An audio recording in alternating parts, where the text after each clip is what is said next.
Actes des apôtres, chapitre 3. Pierre et Jean montaient ensemble au temple à l'heure de la prière. C'était la 9e heure. Il y avait un homme boiteux de naissance qu'on portait et qu'on plaçait tous les jours à la porte du temple appelée la Belle, pour qu'il demandât l'aumône à ceux qui entraient dans le temple.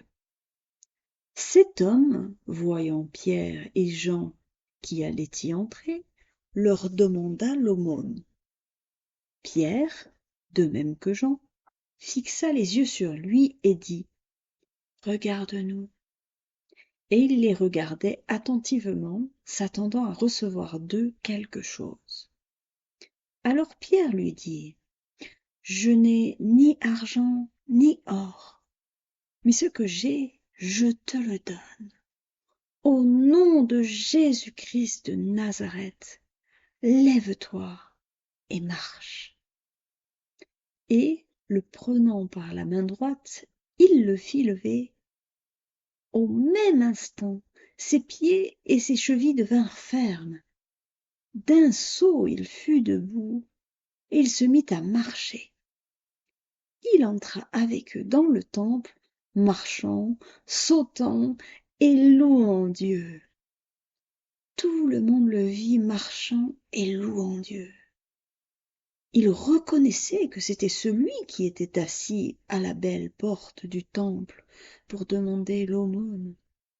Et il fut rempli d'étonnement et de surprise au sujet de ce qui lui était arrivé. Comme il ne quittait pas Pierre et Jean, tout le peuple étonné accourut vers eux au portique dit de Salomon. Pierre, voyant cela, dit au peuple : « Hommes israélites, pourquoi vous étonnez-vous de cela ? Pourquoi avez-vous les regards fixés sur nous, comme si c'était par notre propre puissance ou par notre piété que nous eussions fait marcher cet homme ? Le Dieu d'Abraham, d'Isaac et de Jacob, le Dieu de nos pères, a glorifié son serviteur Jésus, que vous avez livré et renié devant Pilate, qui était d'avis qu'on le relâchât. Vous avez renié le saint et le juste, et vous avez demandé qu'on vous accordât la grâce d'un meurtrier.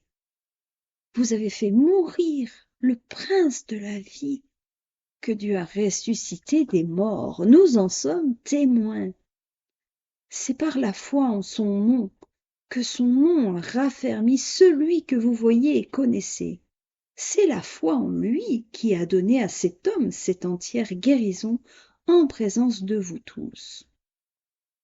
Et maintenant, frères, je sais que vous avez agi par ignorance ainsi que vos chefs. Mais Dieu a accompli de la sorte ce qu'il avait annoncé d'avance par la bouche de tous ses prophètes, que son Christ devait souffrir. Repentez-vous donc et convertissez-vous pour que vos péchés soient effacés, afin que des temps de rafraîchissement viennent de la part du Seigneur et qu'il envoie celui qui vous a été destiné, Jésus-Christ, que le ciel doit recevoir jusqu'au temps du rétablissement de toutes choses dont Dieu a parlé anciennement par la bouche de ses saints prophètes. Moïse a dit : « Le Seigneur votre Dieu vous suscitera d'entre vos frères un prophète comme moi. Vous l'écouterez dans tout ce qu'il vous dira, et quiconque n'écoutera pas ce prophète sera exterminé du milieu du peuple. » Tous les prophètes qui ont successivement parlé depuis Samuel ont aussi annoncé ces jours-là.